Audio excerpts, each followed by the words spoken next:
వైఎస్ఆర్ చేయూత నిధులు మార్చిలో బటన్ నొక్కిన అమౌంటు పడని వాళ్ళు ఎవ్వరూ లేరు.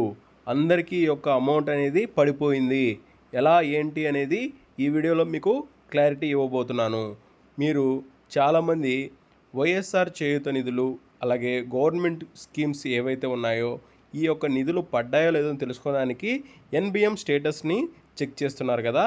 ఈ యొక్క ఎన్బిఎం స్టేటస్ లింక్లో కొన్ని చిన్న చిన్న మార్పుల వల్ల మనకు ఆ యొక్క పేమెంట్ డీటెయిల్స్ అనేది సక్సెస్ఫుల్ అని కనిపించట్లేదు. అది ఎందుకు ఏంటి అనేది ఈ వీడియోలో తెలుసుకుందాం. ముందుగా ఎన్బిఎం స్టేటస్ ఈ యొక్క సంక్షేమ పథకాలకు సంబంధించి ఈ యొక్క సంక్షేమ పథకాలు మనకు ఈ నెల 14 నుంచి 18 వరకు ఏ పథకాలు ఎంత చెల్లింపులు చేశారనేటివి అలాగే ఇంకా ఎంత చెల్లించాలనేటివి ఈ పట్టికలో చాలా క్లారిటీగా వివరించున్నారు. ఒకసారి మీరు గమనించండి. ఈ యొక్క చేయూత నిధుల్ని ఈ నెల 18 వరకు 1552 కోట్లు రిలీజ్ చేశారు. కానీ ఇంకా 3500 కోట్లు మనకు రిలీజ్ కావాల్సి ఉంది. కానీ ఈ నెల మే 18 నుంచి ఈ రోజు వరకు మిగతా చెల్లింపులు ఏవైతే 3512 కోట్లు ఉన్నాయో అవి కూడా చెల్లించడం జరిగింది. ప్రతి ఒక్కరికి ఈ యొక్క వైఎస్ఆర్ చేయూత నిధులు అనేవి జమ అవ్వడం జరిగింది. మీరు ఒక్కసారి ఈ యొక్క వైఎస్ఆర్ చేయూత నిధులను చెక్ చేసుకోవాలనుకుంటే మన గూగుల్లోకి వెళ్ళి నేను డిస్క్రిప్షన్లో కూడా లింక్ ఇస్తాను అండి. ఆ లింక్ ద్వారా మీరు ఈ యొక్క చేయూత నిధుల్ని చెక్ చేసుకోవచ్చు. ఎలా అనగా ఎన్బిఎం స్టేటస్ అని దాన్ని క్లిక్ చేస్తే ఈ విధంగా అప్లికేషన్ ఓపెన్ అవుతుందండి. ఈ అప్లికేషన్ ఓపెన్ అయినప్పుడు స్కీమ్స్ దగ్గర ఇలా అన్నీ ఉంటాయి. మనకు చివరిలో వైఎస్ఆర్ చేయూత అనేది ఇక్కడ ఉంటుంది. దాని లాస్ట్లో ఉండేదాన్ని క్లిక్ చేసుకోండి. క్లిక్ చేసిన తర్వాత ఇయర్ ఉంది కదా, ప్రతి ఒక్కరు చేస్తున్న మిస్టేక్ ఏంటంటే ఇదేనండి. ఇయర్ దగ్గర మనకు సీఎం జగన్ గారు 2023-24 సంబంధించిన అమౌంట్ని రిలీజ్ చేశారు. ప్రతి ఒక్కరు ఆ 2023-24 అనేది మాత్రమే క్లిక్ చేస్తున్నారు. కానీ అది కాదండి, 2024-25 ఇయర్ సెలెక్ట్ చేసుకోవాలి. అప్పుడు మాత్రమే మనకు ఈ యొక్క ఇప్పుడు రిలీజ్ చేసినటువంటి పేమెంట్ డీటెయిల్స్ అనేటివి మనకు తెలుస్తాయి. ఆ తర్వాత ఆధార్ కార్డ్ ఎంటర్ చేసేయండి. ఆ తర్వాత క్యాప్చర్ ఎంటర్ చేయండి.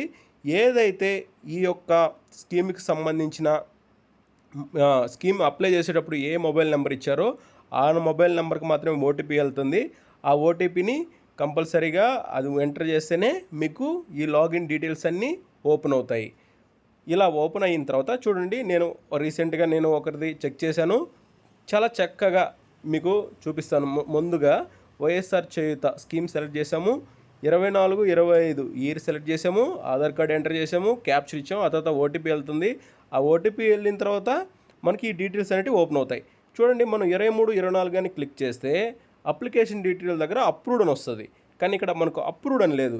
అంటే మనం సెలెక్ట్ చేసిన ఇయర్ ఏంటి, 2024-25 కాబట్టి ఇక్కడ అప్రూవ్డ్ అని ఏం రాకుండా, కానీ స్టేటస్ మాత్రం సక్సెస్ఫుల్ అని ఉంది. కానీ ఏ తేదీ పడ్డది, 18వ తారీఖు 5వ నెల 2024 రోజు ఈ యొక్క అప్లికేషనర్ ఎవరైతే ఉన్నారో వాళ్ళకి ఈ మే 18వ తేదీ అంటే గత 10 రోజులు ముందుగానే ఈ యొక్క పేమెంట్ స్టేటస్ అనేది అంటే వాళ్ళ అమౌంట్కి జమ అయిపోయింది.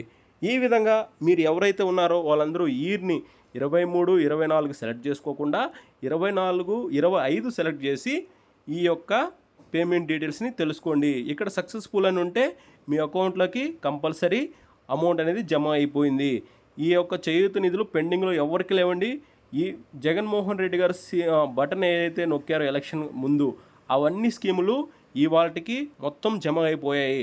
మ్యాక్సిమం మండేకే జమ అయిపోయి రిమైనింగ్ వాళ్ళకి ఎవరైనా ఉన్నా కానీ ఈ నిన్నటికంతా పూర్తి అయిపోయాయి.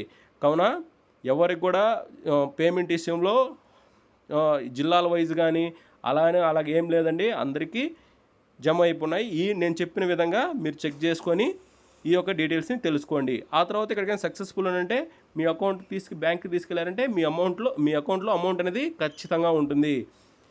ఫ్రెండ్స్, ఇలాంటి వార్తలు మీకు జెన్యూన్గా అనిపిస్తే మన ఛానల్ని సబ్స్క్రైబ్ చేసుకోండి. Thank you for watching this one.